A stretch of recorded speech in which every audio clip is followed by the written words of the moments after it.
Greedy तक में आपका स्वागत है। जैसा कि आप लोगों को मालूम है कि हम एक सीरीज लेके आए हैं पूछो ग्रीडी के नाम से। तो ग्रीडी की जाने माने शख्सियत के साथ हम आपके जो सवाल है उनको हम पूछेंगे। तो आज हमारे साथ बात करने के लिए मौजूद है यहाँ पे आईआरपीसी के प्रेसिडेंट शादाब अहमद जी। शुक्रिया हमको इनवाइट करने के लिए और इस प्रोग्राम में मुझे ये मौका देने के लिए कि आपसे अपनी बात रख सकें आपके सामने। तो अब सवालों का सिलसिला हम शुरू करते हैं। तो सबसे पहला सवाल है डॉक्टर सदाम अहमद जो कि गिरिडीह से है। इनका सवाल ये कि जब दुनिया में आता है तो इनका मकसद क्या होना चाहिए? दुनिया में जब इंसान आता है, वो जो सवाल करने वाले वो पूछ रहे, तो दुनिया में जब वो आता है तो उनका मकसद क्या होना चाहिए? कुरान में अल्लाह ताला फरमाते हैं सूरह ज़ारियात सूरह नंबर 51 आयत नंबर 56 में, वमा खलक़तुल जिन्न वल इंसा इल्ला लियाबुदून, कि हमने इंसान और जिन्नात को अपनी इबादत के लिए पैदा किया। तो इबादत का मतलब सिर्फ ये नहीं होता कि रोज़ा, हज, नमाज ये सब सिर्फ, बल्कि इबादत का मतलब होता है कि अब्द से वो आता है, मतलब बंदा होना, अल्लाह की बात मानना। तो अगर आप खाते उस तरीके से जिस तरीके से अल्लाह चाहते हैं खाने को, तो आप इबादत कर रहे हैं। आप सोते उस तरीके से जिस तरीके से अल्लाह ताला चाहते हैं आपको सोने के लिए, तो आप इबादत कर रहे हैं। मतलब कि पूरी की पूरी आपकी ज़िंदगी इबादत बन जाती है अल्लाह ताला की। और साथ ही साथ अल्लाह ताला कुरान में ये भी फरमाते सूरह बकरा सूरह नंबर के, हमने ज़मीन में खलीफा बनाया है। खलीफा कौन होता है? जो एक जनरेशंस आफ्टर जनरेशंस आता है।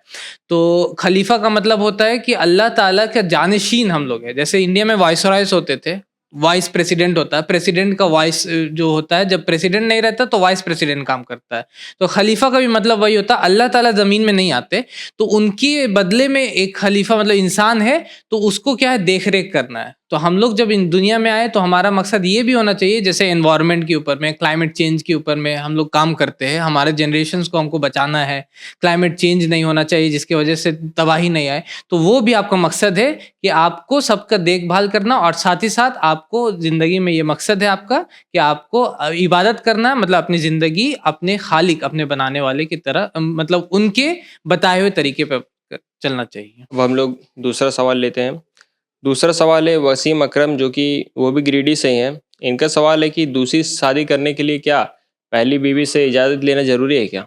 तो दूसरी शादी करने के लिए उन्होंने ये पूछा कि पहली बीवी से क्या इजाज़त लेनी ज़रूरी है? पहला बात तो मैं ये कहूँगा कि हमारे जो सोसाइटी है उसमें पहली ही वाइफ़ बहुत लोगों की नहीं है, दूसरी तो छोड़ दीजिए। अभी पहली वाइफ़ के लिए हम लोग को सोचना पड़ रहा है बहुत लोगों को, मेरे पास बहुत सारे लोग आते हैं। तो दूसरी बीवी का जहाँ तक सवाल है, तो ये कंपल्सरी उनका परमिशन उसमें ज़रूरी नहीं है, अनलेस अंटिल वो निकाहनामा में ये लिखा हुआ है। निकाहनामा जो होता है उसमें अगर उसने लिखा दिया तो अलग चीज़ है कि आपको बताना होगा। और ये भी चीज़ है कि अगर ये अखलाकियात में आता है, मतलब आपका अखलाकियात में ये आता है कि आपको बताना अच्छा रहता है, क्योंकि किसी चीज़ को छिपा करके या झूठ बोल करके या नहीं बता करके अगर आप वो शादी कर रहा है, तो वो आगे चल के और भी प्रॉब्लम्स क्रिएट कर सकता है। तो इसलिए उलमा कहते हैं, स्कॉलर्स कहते हैं कि आपको अच्छा है कि उनसे आप डिस्कस कर ले, बात कर ले, उनको बता दे। लेकिन ये कोई परमिशन एकदम लेना कि हाँ परमिशन वो देंगी पहली वाइफ तभी दूसरी वाइफ से शादी हो सकता है, ये नहीं है। लेकिन एज अ गुड कैरेक्टर, मतलब अखलाकियात के नज़रिए से उलमा ये कहते हैं कि आपको डिस्कस करके, उनसे बात करके फिर ही आपको डिसीजंस लेना चाहिए। अब तीसरी सवाल की बारी जो कि एमडी साहिल जो कर्नाटका से है, उनका सवाल है कि जानवर को खाना सही है क्या? उनको भी तो अल्लाह ने ही बनाया। तो एमडी साहिल भाई ने ये सवाल किया कि क्या जानवर को खाना सही है, क्योंकि अल्लाह ने ही उनको बनाया है।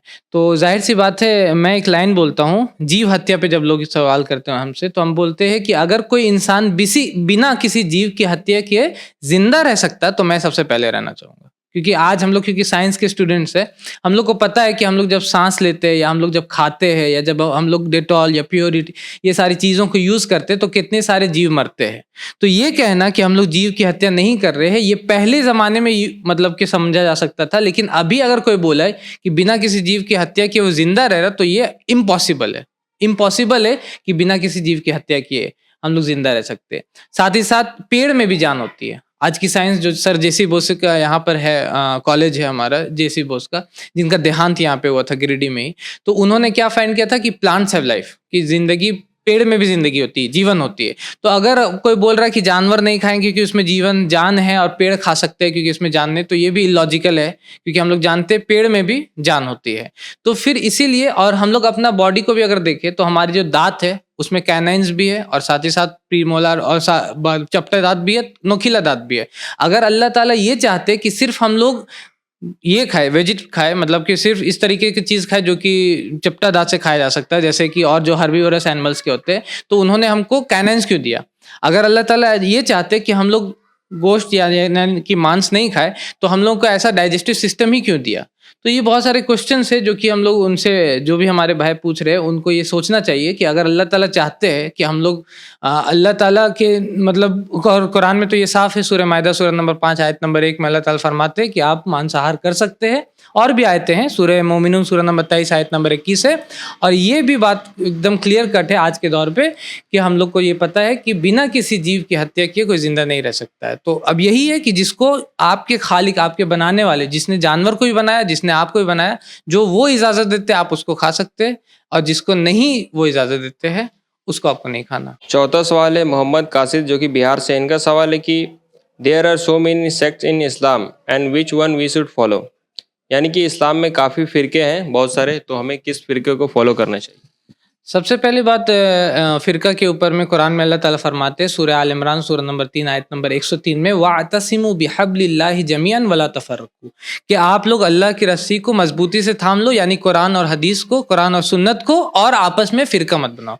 तो फ़िरका बनाना इस्लाम में मना है, हराम है। तो हम लोग को फ़िरका तो बनाना नहीं चाहिए। साथ ही साथ हम लोग को ये देखना चाहिए, जैसा कि नबी सल्लल्लाहु अलैहि वसल्लम ने फरमाया, ये हदीस है आपकी तिरमिज़ी में भी है, इब्न माजा में भी है, तिरमिज़ी की हदीस है 2461।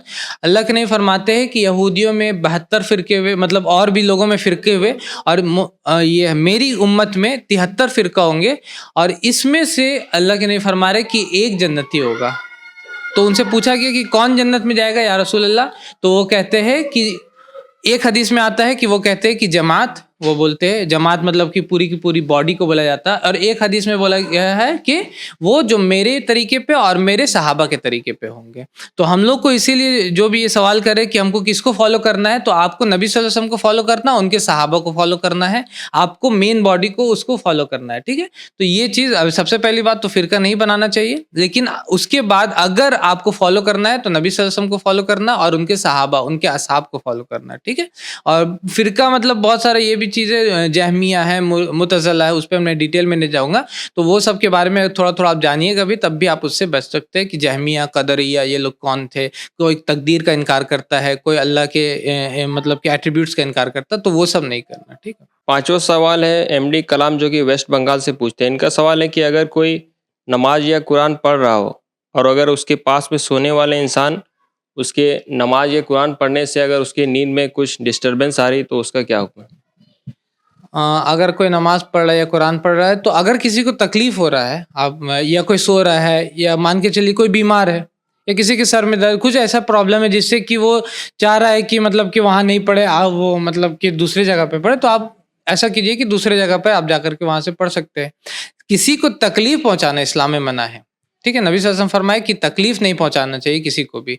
तो किसी को अगर कोई सो रहा है, उसको नींद में खलल देकर के आप मतलब कि बोलिए कि आप नहीं अभी उठिए और फिर आप ये जो हम पढ़ रहे हैं उसको सुनिए, तो वो चीज़ सही नहीं।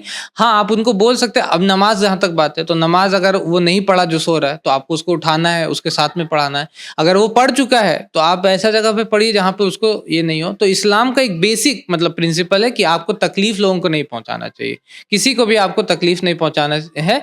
अब चाहे उसके लिए आपको तकलीफ को कम करने के लिए जो भी आपको स्टेप्स उठाना, वो आपको उठाना चाहिए, ठीक है? छठा सवाल है कौशल यादव, ये भी गिरिडीह से है। इनका सवाल है कि आदमी की इंसानियत आजकल एक दूसरे के प्रति कम होती जा रही है। ऐसा क्यों हो रहा और धीरे-धीरे क्या ये ख़त्म ही हो जाएगी क्या? इंसानियत मतलब कि आदमी लोगों की कम हो रही, कौशल भाई है हमारे, वो ये सवाल कर रहे हैं। तो इंसानियत कम होते जा रही है क्योंकि हम लोग सेल्फिश बनते जा रहे हैं। लोग जो है अपने बारे में ज़्यादा सोच रहे हैं। हमारा जो सक्सेस है, हमारा जो मॉडल्स है, जो हम लोग को पोर्ट्रे किया जाता है कि दुनिया में लोग तुमसे कुछ नहीं जानते, आपका पैसा, आपका सब चीज़ इंपॉर्टेंट है। आपके पास पैसा है तो आप कामयाब है, नहीं है तो आप कुछ नहीं है। आप चाहे अखलाकियात में कितना भी आगे रह जाए। तो ये जो मॉडल उनको सिखाया जा रहा है, ये जो मॉडल सक्सेस का या फेम का दिया जा रहा है उनको, कि आप मतलब कि अपने बारे में सोचो, दूसरे के बारे में आपको नहीं सोचना, ये चीज़ उसको इंसानियत को कम करते जा रहा है।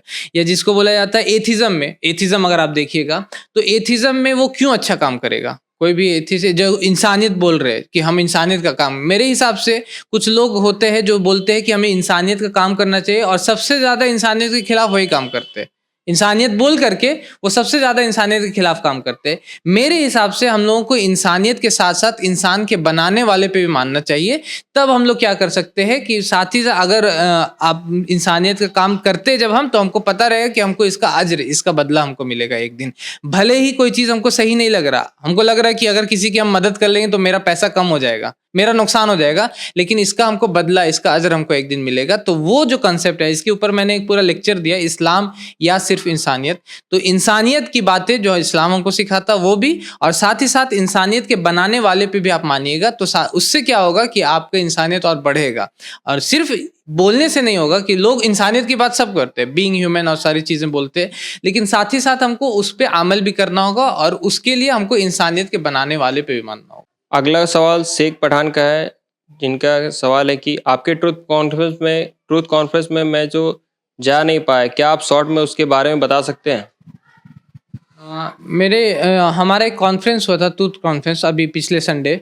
तो वहाँ पर हम लोगों ने प्रॉफिट मोहम्मद सल्लल्लाहु अलैहि वसल्लम, पैगंबर मोहम्मद सल्लल्लाहु अलैहि वसल्लम के बारे में लोगों को बताया, उनकी जीवनी के बारे में, उनकी शिक्षाएं के बारे में। और मेरा खुद का एक प्रोग्राम हुआ था, पैगंबर मोहम्मद पर क्यों माने, उसके बारे में। क्योंकि अभी के टाइम में बहुत सारे लोग उनके बारे में गलत फहमियाँ फैला रहे हैं, बहुत सारे लोग उल्टे सीधी बातें बोल रहे हैं, हाफ ट्रूथ हाफ सच्चाई बोलते, आधी सच्चाई बोलते, आधी कुछ और चीज़ उसमें मिला देते हैं। तो उस चीज़ को क्लैरिफाई करने के लिए और उनका जो सही पैगाम है, मैसेज लोगों को तक पहुंचाने के लिए, उसके लिए हम लोगों ने वो कॉन्फ्रेंस किया था। और इंशाअल्लाह उसके वीडियोस बहुत जल्दी हम लोग उसको पब्लिश भी करेंगे, तो उसमें आपको डिटेल में पता चलेगा कि क्या चीज़ उसमें हम लोगों ने बात किया, और उसको आप शेयर भी कर सकते हैं लोगों के साथ। अगला सवाल है कि दीपक अग्रवाल का, उनका सवाल है कि क्या अल्लाह और ईश्वर एक है? दीपक भाई ने सवाल किया कि क्या अल्लाह और ईश्वर एक है। अल्लाह एक अरबिक वर्ड है जो कि ईश्वर के लिए अरबिक में यूज़ किया जाता है। ऐसा बात नहीं कि अल्लाह, बहुत सारे लोग बोलते हैं कि अल्लाह एकदम अलग चीज़ है, गॉड अलग हो जाता है, ईश्वर अलग हो जाते हैं। अल्लाह अल इलाह से बना है। इलाह का मतलब होता है जिसकी इबादत हो, जिसकी उपासना हो, जिसकी पूजा हो, तो उसको इलाह बोला जाता है अरबिक में। अल इलाह मतलब दी गॉड, मतलब कि वो इलाह जो खास है उसको बोला जाता है अल्लाह। ठीक है, अल्लाह जो वर्ड है वो एक मतलब कि हमारे हिसाब से वो एक प्योर वर्ड है, उसके साथ खिलवाड़ नहीं हो सकता। जैसे कि गॉड एक वर्ड है इंग्लिश में, तो यह ईश्वर वर्ड है, तो ईश्वर को हम लोग बोल सकते हैं परमेश्वर, परम ईश्वर, ईश्वर के ऊपर वाले परम ईश्वर बोल सकते हैं। या गॉड में एस जुड़ता है, गॉड्स हो जाता है, गॉडेस हो जाता है, डेस अगर जोड़ देते हैं, गॉडेस का मतलब हो जाता है एक फीमेल गॉड। या टिन गॉड अगर हम बोलते हैं इंग्लिश में, तो हो जाता है फेक गॉड। टिन गॉड का मतलब अगर आप डिक्शनरी में देखिएगा। या गॉड फादर बोलते हैं, कोई गार्जियन रहता है उसको बोलते हैं he is God father, God father. तो अल्लाह के साथ ये सब नहीं हो सकता। अरबिक में भी, जो अरबिक जानता भी है वो भी अल्लाह में अरबिक के हिसाब से एस नहीं जोड़ सकता, मतलब प्लूरल नहीं बना सकता उसको, ना ही उसको फीमेल बना सकता है, ना ही उसको मतलब कि ऐसा चीज मतलब खेल नहीं किया जा सकता। इसलिए हम लोग प्रीफर करते हैं अल्लाह यूज करने को। बेसिकली अगर आप देखा जाए तो ईश्वर को भी ही हम लोग अरबिक में अल्लाह बोल रहे हैं, प्रीफर इसलिए कर रहे हैं। और साथ ही साथ अगर हम लोग बेसिक, क्योंकि हम कंपेरेटिव पढ़ते हैं, मैं खुद पढ़ता हूँ कंपेरेटिव रिलीजन, तो अगर हम लोग देखेंगे तो और भी धर्म यही कहता है कि ईश्वर एक है। जैसे कि हिंदू धर्म ग्रंथ है छंदोग्य उपनिषद चैप्टर 6 सेक्शन 2 वर्स 1 में लिखा हुआ एकम एव द्वितीयम, एक ही ईश्वर है, दूसरा नहीं है। अगर आप बाइबल पढ़िएगा gospel of Mark chapter 12 verse 29, उसमें लिखा हुआ hear Israel the Lord our God is one Lord, कि हमारा ईश्वर एक ही ईश्वर है। और कुरान भी कहता कुल हु अल्लाहु अहद, कहो कि अल्लाह एक है। तो इसलिए ये कहना कि अल्लाह कोई और है, ईश्वर कोई, ये सब सही चीज नहीं है। बल्कि हमको ये जानना चाहिए कि अल्लाह के बारे में कुरान क्या बोलता है, ईश्वर के बारे में और ग्रंथ क्या बोलते हैं, गॉड के बारे में और चीज क्या चीज लिखी हुई है। और उसके बाद अगर आप पढ़िएगा उसको तो आपको पता चलेगा कि बहुत सारी चीजें सिमिलैरिटी यानी कि समानताएं की है। आखिरी सवाल है एमडी अतहर कमाल का। इनका सवाल है कि मैं घर से इस्लाम एंड कॉम्परेटिव रिलीजन कैसे पढ़ सकता हूँ, रोज 1 घंटा टाइम स्पेंड करके? इस्लाम एंड कंपेरेटिव रिलीजन वो तो कभी भी कोई भी पढ़ सकता है। इस्लाम को पढ़ने के लिए आपको इस्लाम के मतलब के ग्रंथ उसको पढ़ना होगा, उसके स्क्रिप्चर्स को पढ़ना होगा। साथ ही साथ अगर कंपेरेटिव यानी कि हिंदुज़्म को पढ़ना तो आपको हिंदुज़्म पढ़ना होगा। क्रिश्चियनिटी पढ़ना है तो आपको बाइबल पढ़ना होगा। हिंदुज़्म में उपनिषद है, वेद है, बहुत सारी चीज़ें हैं। अगर आप चाहते हैं कि किसी जो पढ़ाने वाला कोई टीचर है जिसके थ्रू हम पढ़ना चाहें, तो आप कोई टीचर को ऐसे मतलब कि देखें जो कि आपको टीच कर सकते हैं, जो कि एक्सपर्ट है उसमें, और वो आपको पढ़ा सकते हैं, तो वो एक अलग चीज़ है। अगर आप पढ़ना चाहते हैं, सिर्फ रीड करना चाहते हैं, तो रीड आप कभी भी कर सकते हैं, आप जितना टाइम अपना निकाल सके उसके लिए। हमारे यहाँ क्या है कि हम लोग के यहाँ मतलब इस पे ऊपर कभी-कभी क्लासेस होते हैं, तो आप वो क्लास ज्वाइन कर सकते हैं ताकि आप और भी अगर हमसे सीखना चाहें तो उसको आप सीख सकते हैं इस्लाम एंड कंपेरेटिव रिलीजन के ऊपर। चलिए आज के सवालों का सिलसिला यहीं पे ख़त्म करते हैं। जी, अंत में मैं यही कहना चाहूँगा कि आज के हिसाब से जो एक सवाल भी आया था इंसानियत को लेकर के, और इंसानियत क्यों ख़त्म हो रही है और लोग एक दूसरे को जान नहीं रहे, तो हम लोगों को चाहिए कि एक दूसरे को जानें, एक दूसरे को पहचानें। मैंने एक पूरा का पूरा लेक्चर दिया है धर्म में एकता को लेकर के, कि धर्म में एकता कैसे हम लोग कर सकते हैं, और भले ही हम लोग अलग-अलग धर्म के हों, भले ही हम लोग कोई हिंदू धर्म को मानता हो, कोई क्रिश्चियनिटी को मानता हो, कोई इस्लाम को मानने वाला हो, अलग-अलग धर्म को मानने वाले, मान के चलिए अलग-अलग हम लोग कपड़े पहनते हैं, अलग-अलग खाना हम लोग खाते हैं, तो इसकी वजह से हम लोग आपस में लड़ेंगे नहीं, अनलेस एंड अनटिल कोई हमको लड़ाने वाला नहीं आ जाता और वो हम लोग को लड़ाना चाहेगा। तो इसलिए हम लोग को चाहिए कि एक दूसरे को पहचाने, एक दूसरे को जाने, अगर एक दूसरे के धर्म को जान सक रहे तो वो भी जाने, और एक दूसरे को टॉलरेट करना, यानी कि एक दूसरे को ये समझना चाहिए कि वो इस तरीके से बिहेव क्यों करता है। ज़ाहिर सी बात है, अगर कोई शराब देखता मुसलमान तो उससे वो मतलब कि दूर भागता है, तो आपको पता रहना चाहिए कि कुरान में वो शराब हराम है, इसलिए वो इस तरीके से बिहेव कर रहा है, ना कि इसलिए कि वो आपको बोलना चाहता है कि या आपको बुरा लगाना, मतलब आपको ये बोलना चाह रहा है कि मतलब कि आप खराब है या बुरे हैं, ये नहीं बताना चाह रहा, बल्कि उसको इस तरीके से सिखाया गया है। तो जब एक दूसरे को हम लोग जानेंगे, पहचानेंगे, तो इंशाल्लाह इंसानियत बढ़ेगी, एकता भी बढ़ेगी, और हमारा जो देश है इंशाल्लाह और भी आगे जाएगा, और जो भी चीज़ें हैं जो हमारे में इख्तिलाफ है वो कम होगी इंशाल्लाह। पूछो ग्रीडी के सिलसिला में इतना ही। आपका बहुत-बहुत शुक्रिया हमसे बात करने के लिए।